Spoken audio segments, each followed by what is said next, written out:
নাম মাত্ৰহে কংগ্ৰেছ শূন্য ঘৰত থাকিব। কংগ্ৰেছে আজি 60 বছৰ আমাৰ দেশৰ জনসাধাৰণক কৰি অহা প্ৰতাৰণাৰ ফল ভুগিব। নাম মাত্ৰহে কংগ্ৰেছ শূন্য ঘৰত থাকিব।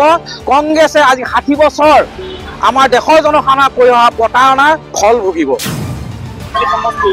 জাগীৰ সমষ্টিৰ যি 12 নং গড়মাৰী আঞ্চলিক গড়মাৰী পঞ্চায়তৰ যি নিৰ্বাচনী প্ৰচাৰ শেহতীয়া প্ৰচাৰ সামগ্ৰিক দৃশ্য সামগ্ৰিকভাৱে এই পঞ্চায়তৰ শেষৰটো নিৰ্বাচনী প্ৰচাৰে বৃহৎ ৰেলী ইতিমধ্যে যথেষ্ট মানুহ যথেষ্ট সংখ্যক সমৰ্থক লগত লৈ দীপেন দাসৰ নেতৃত্বত আৰু যিগৰাকী আঞ্চলিক পদৰ প্ৰাৰ্থী আছিলে গোলাপ চন্দ্ৰ সেনাপতি তেখেতৰ সহযোগত এনেদৰে এটা বৃহৎ ৰেলী দেখিবলৈ পোৱা গৈছে। যথেষ্ট ৱাৰ্ড এই পঞ্চায়তৰ যথেষ্ট ৱাৰ্ড সদস্য তেওঁৰ সৈতে একত্ৰিত হৈছে। যথেষ্ট এটা বৃহৎ ৰেলী শ শ মহিলা আৰু পুৰুষে ইতিমধ্যে এই ৰেলীত ভাগ কৰিছে। বিজেপি যি জয়গান বিজেপি জিন্দাবাদ আদি ধ্বনিয়ে ইতিমধ্যে এই ৰেলী শুভাৰম্ভ হৈছে আৰু গাঁৱৰ মাজে মাজে আচলতে সেই পঞ্চায়তৰ যি এলেকা আছিল সেই এলেকাৰ ভিতৰে ভিতৰে আচলতে এনেদৰে নিৰ্বাচনী প্ৰচাৰ চলাইছে এটা বৃহৎ ৰেলীৰ জৰিয়তে। যথেষ্ট লোক উপস্থিত আছে, যথেষ্ট বেনাৰ প্ৰস্তাৱ লৈ ইতিমধ্যে শ শ মহিলা পুৰুষ সমৰ্থক তেওঁলোক ওলাই আহিছে নিৰ্বাচনী প্ৰচাৰলৈ বুলি। বিজেপি জিন্দাবাদ কংগ্ৰেছ মুৰ্দাবাদ আদি ধ্বনিয়ে উত্তাল কৰি পেলাইছে এই নিৰ্বাচনী প্ৰচাৰ। যিহেতু শেষৰটো নিৰ্বাচনী প্ৰচাৰ এনেদৰে নিৰ্বাচনী প্ৰচাৰ দেখি থকা গৈছে। সামগ্ৰিকভাৱে গোলাপ সেনাপতি যি আঞ্চলিক পদৰ প্ৰাৰ্থীগৰাকী তেখেতো উপস্থিত আছে। তেখেতৰ লগত আছে যি গড়মাৰী গাঁও পঞ্চায়ত 6 নং ৱাৰ্ডৰ যিগৰাকী ৱাৰ্ড সদস্য দীপেন দাস তেখেতো উপস্থিত আছে। ইতিমধ্যে ব্যাপকভাৱে নিৰ্বাচনী প্ৰচাৰ ৰাখিছে। শেষৰটো নিৰ্বাচনী প্ৰচাৰ আছে সামগ্ৰিক দৃশ্য।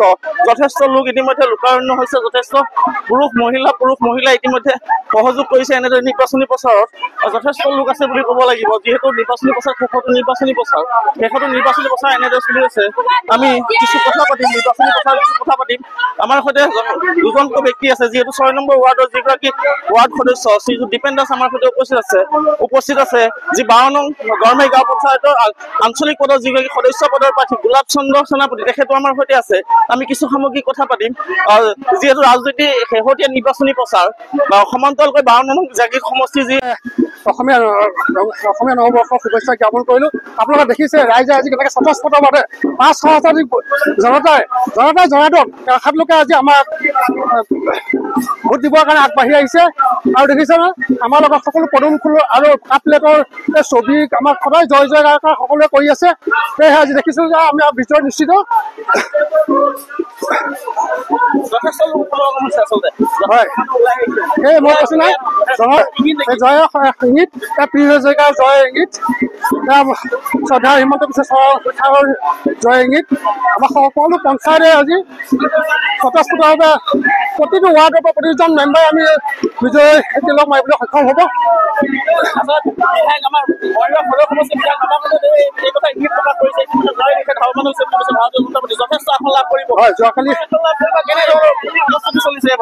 যোৱাকালি এখন মিটিঙত কৈছে যে আমাৰ সদায় বিজেপি আৰু আমাৰ মিত্ৰজোঁটৰ যিসকল মানে নিৰ্দলীয় প্ৰাৰ্থী ৰাইজৰ মনোনীত প্ৰাৰ্থী আছে সকলো জয় হ'বই নিশ্চয়। আৰু আমি আমাৰ 12 নং গড়মাৰী পঞ্চায়ত সৰ্বাংগ সুন্দৰ পঞ্চায়ত আমি গঢ় দিম। এইটো আমাৰ সকলোৱে আজি ৰাইজে সদায় যি সঁহাৰিয়ে স্বতঃস্ফূৰ্তভাৱে আমাক এইটো কৰি দিছে। মনটো গ'লে যিটো জিলা পৰিষদৰ সদস্যগৰাকী উপস্থিত হোৱাৰ কথা আছিলে তেখেতে উপস্থিত হ'ল। তাৰ উপস্থিত আছে গোলাপ চন্দ্ৰ সেনাপতি। মনটো গ'লে আমাক শেহতীয়াকৈ আমাক সংগ দিব। তেখেতো জিকিবই আনন্দ আমি তেখেতৰ 90% আমাৰ তেখেতৰ ভোটে আমাৰ সঁহাৰি পাম। আমি তেখেতৰ মন্ত্ৰী মহোদয়ক বিজয় যে হাত মজবুত কৰিব এইটো কথা নিশ্চিত। আৰু লগতে আমাৰ গোলাপ সেনাপতি ডাঙৰীয়া আমাৰ 12 নং গড়মাৰী গাঁও পঞ্চায়তৰ আঞ্চলিক পঞ্চায়তৰ প্ৰতিনিধি আছে তেওঁ মনোনীত সদস্য তেখেতো বিজয় নিশ্চিত। আৰু লগতে মোৰ লগত থকা যি 10জন মেম্বাৰ আমাৰ যি কাপ প্লেটৰ চিনৰ প্ৰতীক লৈছো ৰাইজৰ মনোনীত প্ৰাৰ্থী হিচাপে আমি বিজয় আমাৰ নিশ্চিত। সেয়েহে আজি সকলোকে ধন্যবাদ জ্ঞাপন কৰিছোঁ। হয় কংগ্ৰেছৰ দুৰ্গৰ ধ্বংস হ'বই। আমাৰ হৈছে উন্নয়নৰ ৰাজনীতি কৰা মানুহ। তেওঁলোকৰ অপসংস্কৃতি চুৰি ডকাইতৰ ৰাজনীতি আমি নকৰোঁ। আমি যি কথা ক'ম আৰু মন্ত্ৰী মহোদয়ে যি কথা ক'ব সেইখিনি সদায় স্বতঃস্ফূৰ্ত হয়। তাৰ কথাই আমাৰ কাম হয়। সেয়ে আমি গম পাইছোঁ যে ৰাইজৰ বিপুল সঁহাৰি এই আমাৰ শ্ৰদ্ধাৰ মন্ত্ৰী প্ৰিয় হাজৰিকা ডাঙৰীয়াই যি দিন ৰাত একাকাৰ কৰি আমাৰ ৰাইজক দিনতে সহায় কৰি আছে। আমি তেখেতৰ উন্নয়নৰ যাত্ৰা আমি সহভাগী হৈছোঁ।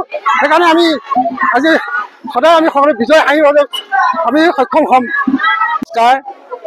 আজি আমাৰ 12 নং গড়মাই গাঁও পঞ্চায়তৰ অন্তৰ্গত ৯ নং ৱাৰ্ডত আজি বিজেপি দলৰ ঘৰে ঘৰে প্ৰচাৰ অভিযান আছিলে।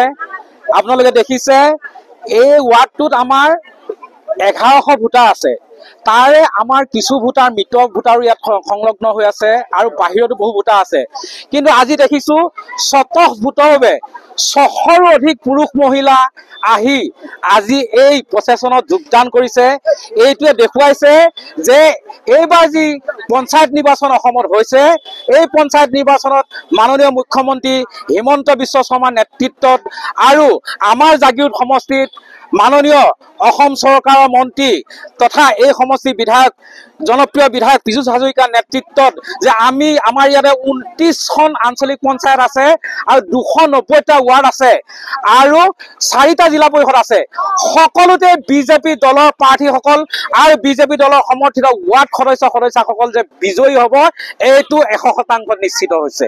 আজি আপোনালোকে নিজে দেখিছে এইটো আমাৰ 9 নং ৱাৰ্ড 12 নং গড়মাই আঞ্চলিক পঞ্চায়তৰ অন্তৰ্গত ইয়াত এই 9 নং ৱাৰ্ডত আমাৰ প্ৰাৰ্থী দীপেন চন্দ্ৰ দাস ডাঙৰীয়া তেওঁ সমৰ্থনত প্ৰায় 600ৰো অধিক পুৰুষ মহিলা আৰু সচেতন জননাগৰিক আজি তেওঁ সমৰ্থনত আৰু বিজেপি দলৰ আমাৰ আঞ্চলিক পঞ্চায়তৰ প্ৰাৰ্থী আছে আমাৰ গোলাপ চন্দ্ৰ সেনাপতি আৰু জিলা পৰিষদৰ প্ৰাৰ্থী আছে আমাৰ মন্টু বৰদলৈ, তেওঁলোকক ছাপোৰ্ট দিব সমৰ্থনৰ কাৰণে স্বতঃস্ফূৰ্তভাৱে ওলাই আহিছে।